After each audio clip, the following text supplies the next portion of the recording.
recorded somewhere and you could Yeah, rewatch I think it. I realized that I was looking at the wrong session because I was trying to find the description and then I was like, oh wait, this is not the Oh, session. no worries. You can stay with us. Stay with us. We would love to have you regardless. But thank you for joining us. And I'll introduce myself. If you go to the next slide, you'll see my email address and my social media handle. I'm the policy manager for Ignite National. I actually started joining Ignite when I was still a student at UC Berkeley, and I was only 20 years old back then, and I wanted to run for office, but I didn't know how, when, what, I had all the questions. And so I started letting people know. I was like, I'm interested in running for office, and nobody took me seriously, nobody but one person. I was told that I'm too young. I was told that I don't know how to fundraise. I was told that my family is not in politics. Nobody is going to give me money, except for one person without hesitation said, yeah, you should do it. And not only that she said that, but also she helped me prepare for this moment. And it's actually Sarah, who is now the executive director for Ignite National. And so I ran for office, and I'm currently the mayor for my city, but Ignite is the one paying my bills. So here I am. But also I love doing policy work and empowering women all across the country to run for office. So here, and then you can reach me at that handle. And this is Kaya. I'll have Kaya. It's okay. We'll go. Yep, Kaya, you can introduce yourself. Oh, hi, everyone. My name is Kaya Jones, as Jocelyn said. Yeah, you can see from the screen, that's my Instagram handle if you want to follow me, or this was like a shameless plug, but no. And if you want to reach out to me after this session based on anything you hear, my inbox is always open. So please feel free. The reason why I was so passionate about leading this session is I believe just similar to a lot of the things that Raya was saying. It's like this such an important issue across the board. Also, what like Elizabeth was saying, just about not only equal pay for women, but equal pay for all minorities is so important. So I really am passionate about that and want to spread more education on like what is going on, what ways we can get involved to help. So that's what led me here, leading this session with my other friends. So yeah, that's me. Hi, everyone. My name is Kelsey. I use she, her pronouns, and I serve as the Cleveland Cincinnati Fellow for Ignite. Similar to what Kaya had said, and everyone on this call who shared, I think we can all agree that it is long overdue to pass legislation affirming the equitable access to equal pay, and recognizing the barriers that are disproportionately working to prevent especially minority and the intersection of women of color from accessing equal pay. And I'm really excited to hear what y'all think about this. I'm really excited for the relational organizing breakout session. And I can't wait to hear more about what y'all are passionate about and how we can all engage in our communities. Thank you, Kaya. Hi, everyone. My name is Yasmin. I'm the Miami Fellow for Ignite National. My pronouns are she, her, hers. If you guys want to reach me, my Instagram is there. And also my inbox is always open if you want to chat about like women's rights, economic empowerment, all the like. I'm into that. And the reason why I wanted to lead this discussion is one, I'm passionate about economic empowerment of women. And then also as a new grad, like trying to like operate and like handle the workforce, I feel like it's become especially more pertinent to me now, just like witnessing even like within my own company, like the structural inequalities. And that kind of got me interested in pursuing this topic a little bit more. And I can't wait for the breakout rooms and to like research and chat about organizing with all of you. Thank you. And before we go into relational organizing, we have a fireside chat that's will be led by our three phenomenal fellows, and I'll let you all take over from here. And Tulia, if you could take the slides down, please. There we go. Awesome.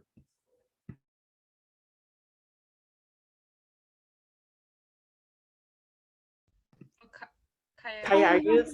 I see your lips moving, but I couldn't. Okay, it's okay. Thank you. I was really about to like start going all in depth. So I'm so glad someone caught me. But I'm going to start this off by asking a question, sort of like some trivia. But does anyone know why Equal Pay Day typically falls in the month of March? No, I don't. No. Okay, great guess, Kelsey. Women's History Month. I think it's more of a coincidence that it falls then, but great. That was my thought. That would be my answer if I didn't Google this. But doing some Googling, I found out that the reason why Equal Pay Day, which fell on March 24th this year, it happens because okay, let me break this down. By the time it's March 24th, women have made the same amount that a man makes in a year, their male counterpart. So about 3 more months into the new year, it takes us to like actually reach that annual number for a male salary. We're paid about 82 cents on the dollar, and that isn't including like, you know, African American women who are paid even less, trans women and other minority women who are paid significantly less than that. So that's just crazy. And I just wanted to intro with that, that little fun fact, because I didn't know that. And it's pretty cool. You can share that with some other people. Yeah, wow. Amy, I'm glad you're shocked too. And then another thing that I just wanted to do is talk about the Paycheck Fairness Act. And I'm just going to do the brief summary, but I think Yasmin is going to go into more depth. So the Paycheck Fairness Act is, it would help close the gaps by eliminating loopholes that are already in the Equal Pay Act, helping to break harmful patterns of pay, discrimination, and strengthening workplace protections for women. So that's what Ignite is advocating for, that they pass this bill on a national or federal level. And yeah, Yasmin, if you would like to talk a little bit more about those loopholes. Yeah, definitely. And thank you for the fun fact. I like didn't know that. So I'm now going to use that as a little like icebreaker when I chat with people, just to seem a little, I don't know, trivia.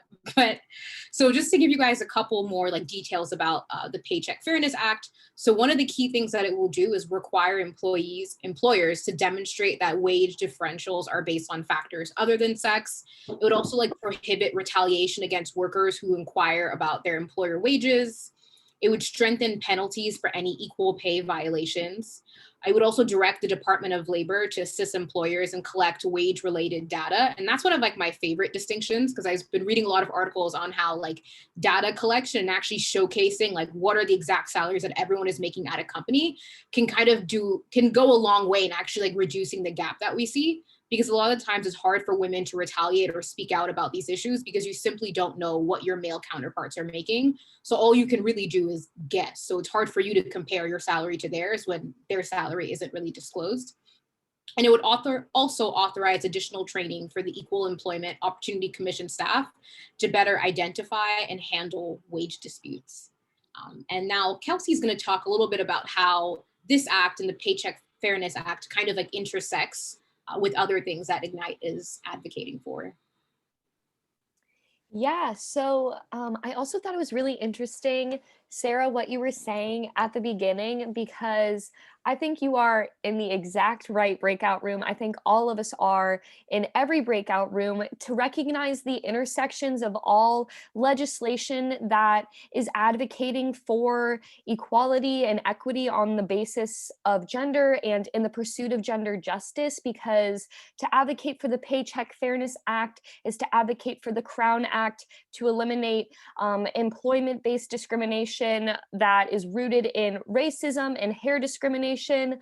To support and advocate for equal pay is to advocate for Pregnant Workers Fairness Act. It's to advocate for all of the bills that we are championing at Ignite, and recognizing that the work does not stop with the Paycheck Fairness Act. I think it's honestly very important to recognize that within the Paycheck Fairness Act, it is addressing the loopholes that is found in the Equal Pay Act. So like, it does not stop at single pieces of legislation.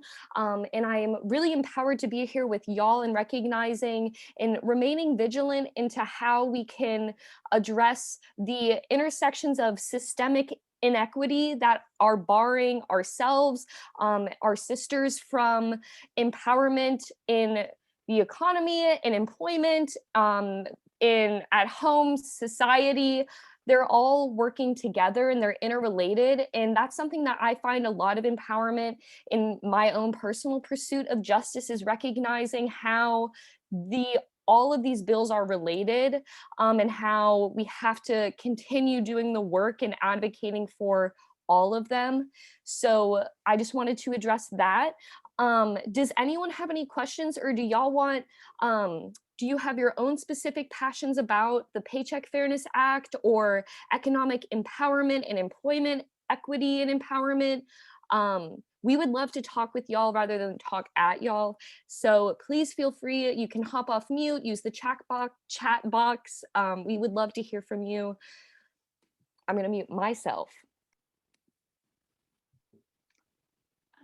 I'd just like to say something that in the state I live in, I don't know if it's like this in every state, but all people hired by the government, and even like my schools are public, so I can see at my university who earns what, and it's really frustrating when you look at, you know, just from the names to how long they've been there, and then obviously bringing the other intersectionality into it. But I wonder what can be done other than me just sitting here and being frustrated that my professors, especially females, they're just not paid at the same rate.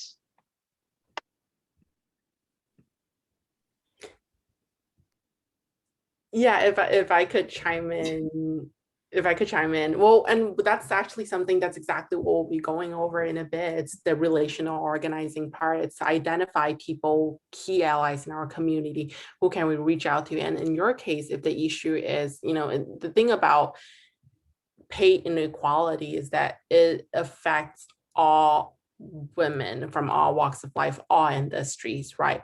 And so, you know, think about like where do you want to begin? Like in your case, if it's the college, where if it's on college level, university level, you know, think about like who could you reach out to, like which administrators can you reach out to, or which professors can you reach out to, and how can you mobilize that community or your college, and how can you mobilize your classmates, your professors, and how can you all make sure that this is being addressed at your college level. So that's something that we'll go over in a bit. But yes, definitely. Thank you for sharing that. And I think Kaya was about to say something were you gonna say something? No, you said everything. Go ahead, Kelsey. I was just gonna say, I also dropped the link to Ignite's advocacy page, and on this page, you will see all of the bills that we're championing, and that is such an incredible way to directly advocate to your legislators. And the amazing thing too that I also find really empowering in Ignite providing space for us to share our own narratives directly to our legislators is that in these letters, so if you click on a bill, for example, I think the Paycheck Fairness Act is right at the top. You click take action, and then you, if you're already registered, if not, plug in your where you're registered to vote, that address, and you can add a personalized message, and it will check off the boxes of your senators or reps, whoever is representing you in Congress, and you can send them an email. It's been so empowering. You can say whatever you, well, yeah, you can say whatever you want. They work for you, they work for us. And then you get that email back like a couple weeks from now. They're like, thanks so much for sharing your thoughts. And you're like, no prob. So that's an incredibly actionable way through Ignite. And you can send as many as you want. You can send it to your friends to advocate. And Ignite, on our website, we have a map and it can show you like all the different states that are supporting and championing these bills. And you can just like feel the extent of the coalition that we're building and mobilizing our communities. So you can send that when you're mad up at night, like go on your phone. You're like, let me send a quick message to Senator Rob Portman. It's me again. Where are you at with the Paycheck Fairness Act? And because that's your right. And it's so empowering. So that is an incredibly efficient and quick way to advocate. Thank you. I've saved it to my bookmarks. Wow. Thank And yes, everyone should bookmark it. That was actually a great idea. I'll have everyone bookmark it from now on. Thank you. This is great. Okay, so as you guys were speaking, I had like a question that I was thinking of, but I know, Yasmin, you've recently graduated, and you had to go through like the whole like negotiating a salary, I believe. What was that experience like for you in like relating to equal pay? Yeah, I love that you asked this because my senior year when I was recruiting, like I was helping my friends figure out how to negotiate. And I will say I actually got a lot of people they got higher stipends after we did a little session. So I've not perfected it, but I'm getting better at the art of negotiating. I think what it really comes down to, honestly, is having the confidence just to ask. I think a lot of the times, like, we tend to second guess ourselves, or we tend to like deflate ourselves before we even make an ask, without even realizing that our male counterparts, they're not assessing the skills that they have or the experience that they have. They're just asking for money because they think that they deserve it. You know what I mean? Like irrespective of experience, skill set, undergraduate degree, major. And I noticed that within myself, before I would ask for things, I'd always go through like, oh, do I deserve it? Do I deserve this? You deserve it. So that's like the first step to like get everything else out of your head. Like you deserve to be paid equally, if not more than the man next to you. So let's just like sync with that. And once you have accepted that, do your research. Like what I like to do is go on Glassdoor and you can see what other people are like making in similar industries. So that if you're one of those people where you feel the most confident when you have evidence in front of you, like you can bring that in and say, like, I see here that the average pay is this mark to this mark. Or even if you have other, like try to find other allies within a company, because some people are actually, and be careful with this one, you want to make sure they're actually allies of yours. And if they're comfortable like sharing their salaries, specifically their entry level, like what their experience was like, I use that to kind of give myself some insight. And by talking actually to another student, she had just joined my company and she was getting, her bonus was double what mine was because she simply asked for more. And I would have never known that I could ask for that much if I hadn't spoken to her. And the guy next to her was like, oh yeah, I thought we all knew that. Like I thought like that's just the low number that they give you and you just have to ask for more. But we didn't all know that because I personally didn't know that. So, somebody said, what does asking look like? Oh, Kelsey, I love I said somebody, sorry.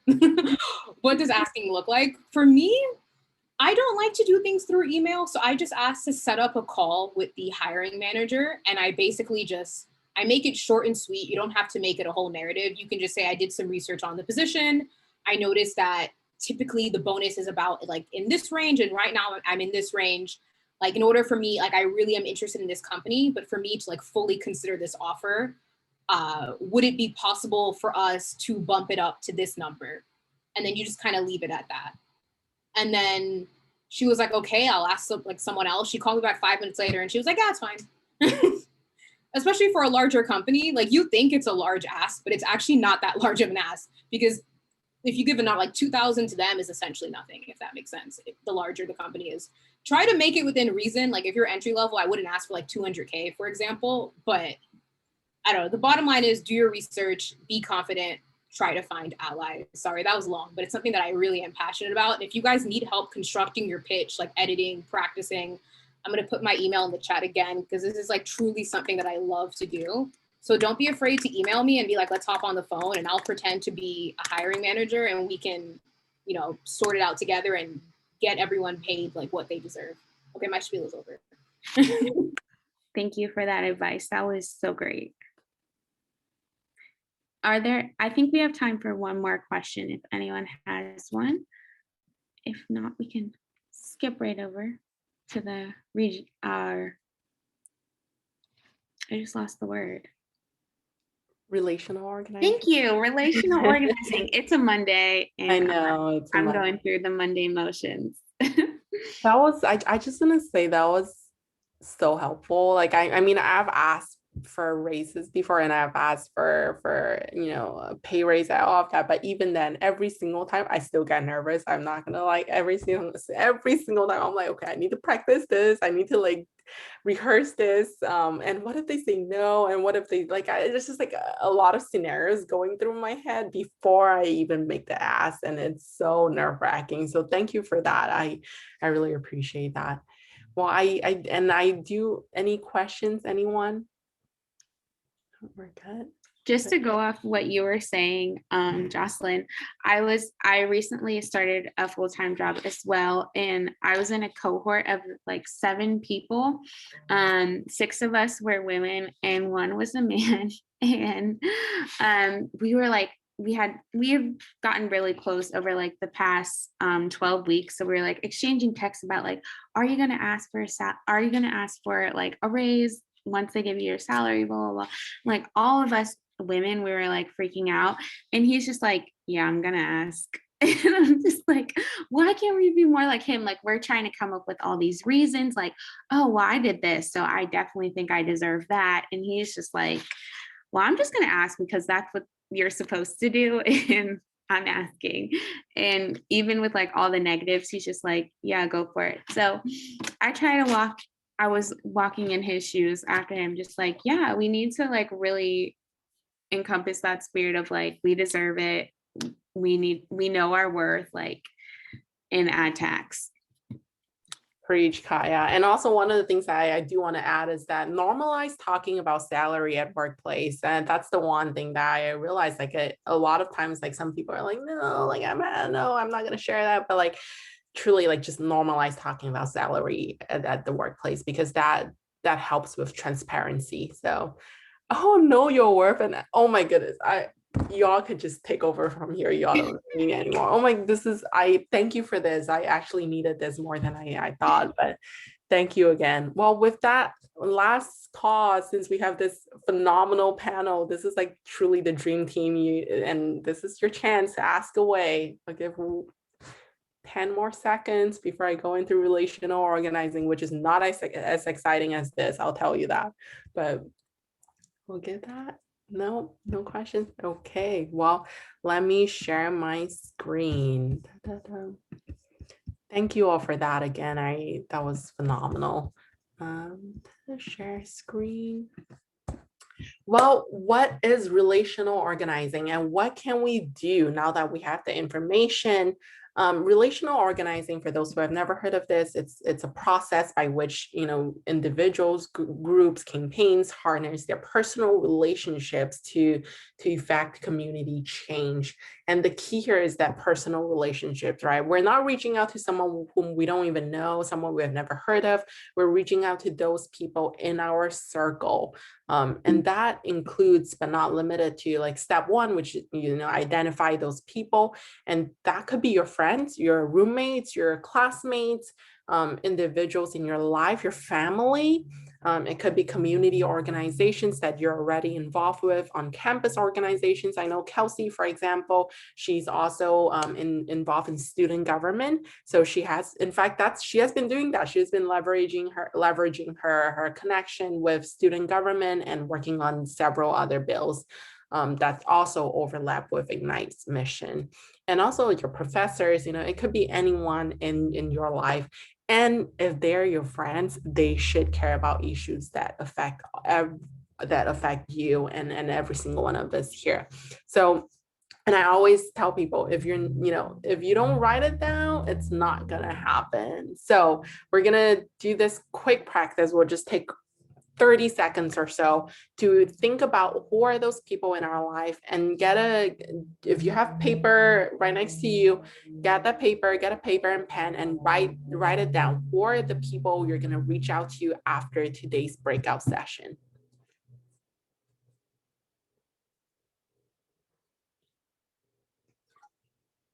We got to write it to make it happen, because we know how this works. If you don't write it down, at least for me, if I don't write it down, it's just gonna fly right away, and then I'll forget about it, and it's never gonna happen. So think about like who in your life. And for me, it's actually gonna be in my colleagues here at Ignite. So that's definitely my key people in my life. Who else? In some community organizations that I'm involved with. I'm pretty involved in the API community, and just on top of my head, there's a few of them.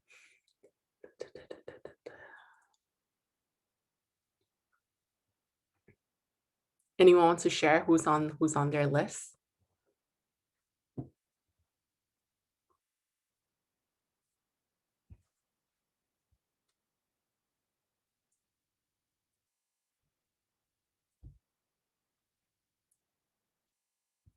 Who's on your list, Kelsey? You're smiling. It's interesting because on Zooms, I usually am nodding when I think I see someone else who's about to go off mute. I'm like, do it, do it. But then, so I'm not going to call this person out, but if you're about to go off mute, please feel free right after me. I think on my list, I think I want to engage more in mobilizing my family.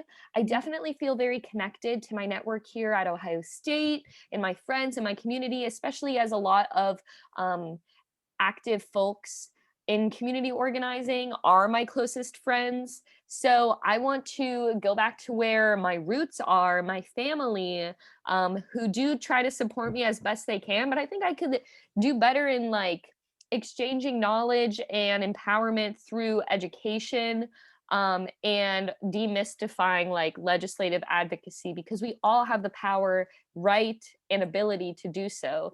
So definitely my family is on my list, and I'm going to be texting in the family group chat right after this.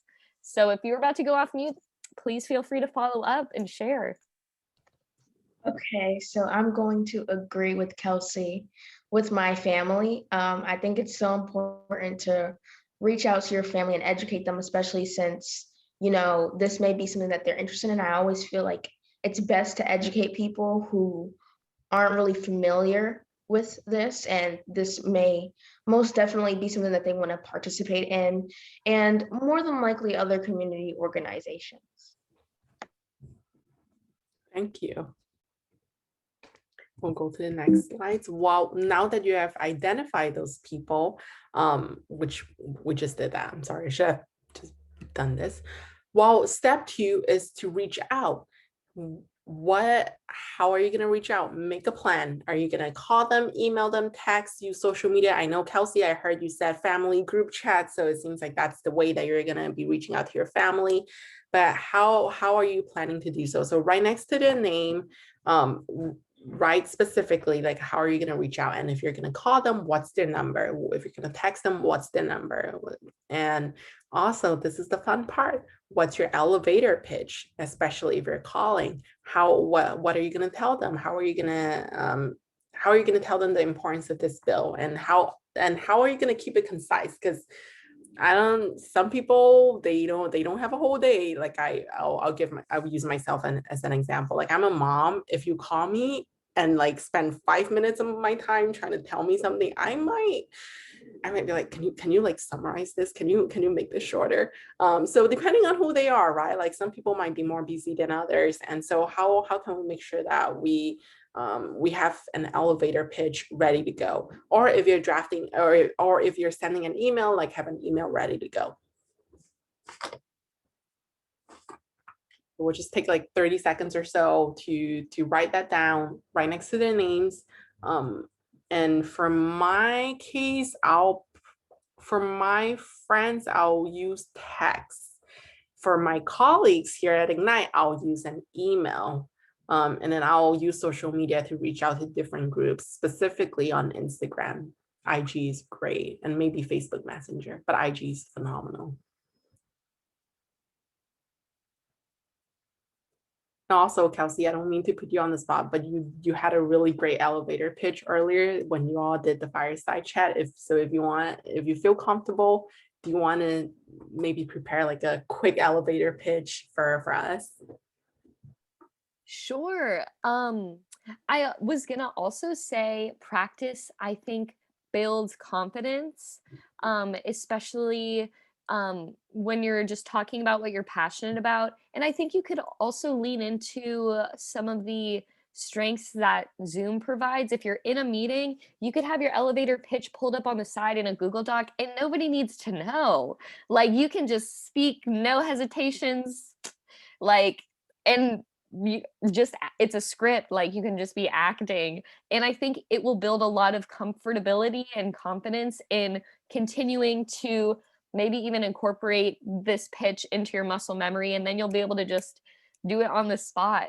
um but an elevator pitch, an unscripted elevator pitch. Well, I think one of my own personal tools that I love to use is giving myself space to pull up other resources so as to take off some pressure of, I think, also the imposter syndrome that is disproportionately felt by women when advocating or just like in different spaces. Like, y'all don't need to know the intricacies of bills that you're advocating for. You know your values and the values that are behind these bills, and that's what's guiding you in this. And it's perfectly okay to be like, let me like, oh, you have a question? That's a really great question. Let me look it up so that this conversation is as transparent as possible. And honestly, I think that an elevator pitch that would be great for this bill is found on the advocacy link that I sent in the chat, because Ignite puts little blurbs right below each of the bills, and they summarize them so well and eloquently. So I would be like, the Paycheck Fairness Act would help close punishing gaps that are preventing women from accessing equal pay. And this bill specifically closes some of the loopholes that were left behind in the Equal Pay Act, and is centered to help break harmful patterns of pay discrimination and strengthening workplace protections for women. And then that just is like a very concise and, I believe, accessible way of describing it, because sometimes when you're using like political jargon and like big words, it's like you have to meet the person you're talking with where they're at, because it also probably, at least for me, I'm like, I did have to Google search what this word meant at one point in my life before I understood politics, and that's perfectly okay.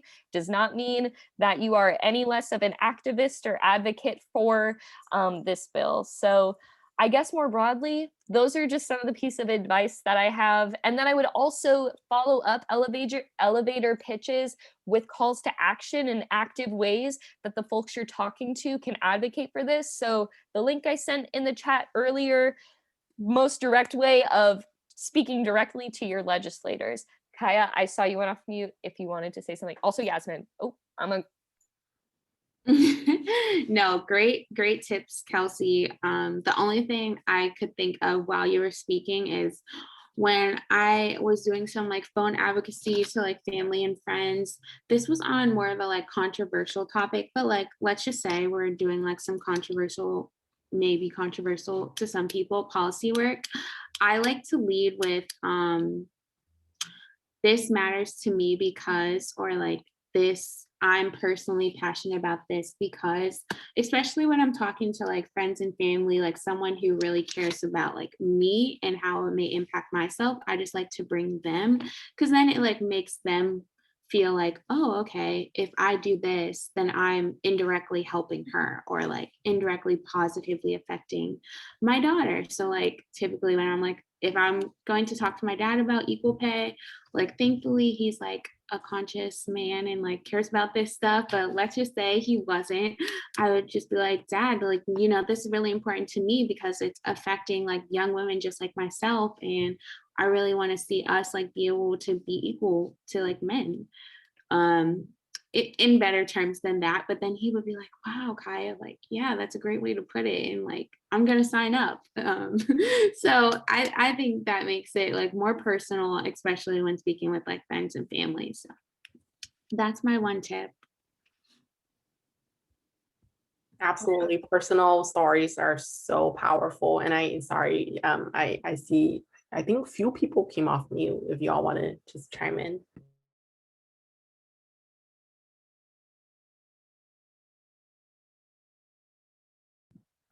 Or not. Oh, I was waiting to see if Okay. anyone else, because I felt like I talked a lot. So last call, if anyone wants to hop in first. Okay, if not, I guess the one tip I wanted to add on, just like in terms of like personalizing pitches, something that I like to do as well is kind of like try to understand what the person that you're speaking to, like what are their main motivations. Like for me, whenever I talk about equal paycheck, I always reference the fact that especially if I'm talking to like recent grads or students, like I reference the fact that I'm a recent grad and like what it's like to navigate the workforce. So if you know, so try to, I guess, pay attention to what the people in your life are the most interested in and like cater the conversation to that. So just be like mindful, like when you're researching, because that's a really great way to get them on your side. Like if you know they're a recent grad, I don't know, just using little things about them to help them relate to what you're talking about, I think will be really helpful. That reminds me of Shark Tank, you know, when they try to really connect to the, yeah. So Yes, yep, that is absolutely on point. And I used to watch Shark Tanks religiously. So yes. But thank you for that. Well, thank you all. With that, I do want to, now that we have a plan, hopefully, you know, we'll execute them. So with that, I actually want to share, so Kelsey talked about the link in our website quite often. So I want to share my screen and show what that looks like. Give me 1 second. Technology. Okay, so once you go on the link, Kelsey, do you mind just dropping that link in the chat box once again? Thank you so much. I appreciate it. So this is what it will look like, but if you go down in the middle part, it's the very first bill where you can take action and support the Paycheck Fairness Act on a federal level. And the review, so you'll put in your name, your contact information, where you live, and it will auto-populate your representatives and your US senator. And then also there's the pre-populated emails that you could send. However, I also challenge every single one of you to add your personal story. Like what Kaya mentioned earlier, there's nothing more powerful than your personal story. It adds that human touch to it. And so, you know, take some time, like Kelsey said, if you can't sleep at night or, you know, you're up at night not doing anything, you could do so, and you can just click send. And then there's also pre-populated tweets that you could tweet right now, and that's super easy. You could just click send and your tweet will be posted on Twitter and then on Facebook as well. There's you can copy and paste and post it on your personal Facebook. And this is where it gets fun. There's a phone bank script. So if you cannot, you know, like the elevator pitch that we talked about earlier, if you feel nervous, if you need a script, which is totally normal. I remember my very first time phone banking. I was so nervous that I don't even remember what I said. Like I just remember calling and then I hung up. That was all I remember. And it's normal. Like in fact, you know, even when I was a staffer, so I worked as an intern before. When I was in college, I interned for a congressional office. And I was so nervous on the other end too. Like people were calling. I remember picking up my first call. I was like, and then they were like, hi, my name is blah, blah, blah. And I was like, what's your name again? I'm sorry, what's your name again? Like, can you repeat your name? I was so nervous that I couldn't even catch their name. So anyway, point being is it's totally normal. And that's why we have a script here that you can lean on if you need to. And you could just read it off the script. The number is right there. Like for my example, my Senator Dianne Feinstein, her number is, you know, posted right there. And once you call, you click call and you're ready to go. So that's what we have here on Ignite National, because the reality is because of the pandemic, we haven't been able to travel and do advocacy in person, but we know that injustices around us, they don't stop just because of the pandemic. And because of that, our work should not stop just because of the pandemic. And so we have decided to invest in this toolkit. And Sarah, I know you mentioned about the John Lewis Voting Rights Act. Here, I think, oh, right here, right below the Paycheck Fairness Act, you could also take action on the John Lewis Voting Rights Advancement Act. Same thing, same format. There's tweets, there's emails, Facebook posts, calls that you could use to contact your legislators about the bills. So this is what we have on our website, and I hope that you all will utilize this for the next few minutes. Just send the email, make some calls, send a tweet, and also I do, going back to the relational organizing, what we talk about, people whom we can reach out to. Well, also send them this link, send your family, Kelsey, your family group chat, make sure you drop this link in your family group chat as well. And Kaya, when you reach out to your dad or your, other people in your life, like send them the link as well, have them take action, and have them contact their legislators as well. So with that concludes my part of the presentation. How is everyone feeling? Drop a word in the chat box. How are you feeling? Let us know. And oh, I love that, Kaya, you're sending it now. Awesome. I see getting to work energized. Yes, Kelsey, I love your energy. I could always use your energy. I have the mom energy, which is very, it's, yeah, you it's the opposite of what you have, Kelsey. Let's just put it that way. Amy just sent her very first email. That's awesome. Motivated. I love it. I love it. Congrats. Well, thank you all for joining us. I hope to see you all in other breakout sessions. But if I don't, I hope you all enjoy the rest of your conference. And thank you all again. And also, huge round of applause for our Dream Team Fellows. That was such a phenomenal fireside chat. In fact, I almost want to bring the three of you back just to talk about negotiating, salary negotiation, because I could use some of that too. But thank you all. Thank you all so much. And yes, let's stay connected. If you want to drop your social media handle in the chat box, you could do so as well. Kaya, do you want to start with your own handle? Yes, I love it. Yes, let's keep in contact with each other and build this network of badass women around the country. I love it. Awesome, awesome. Well, thank you all. Thank you. Enjoy your lunch if you're like me in the West Coast, getting hungry. But yes, thank you all. Bye.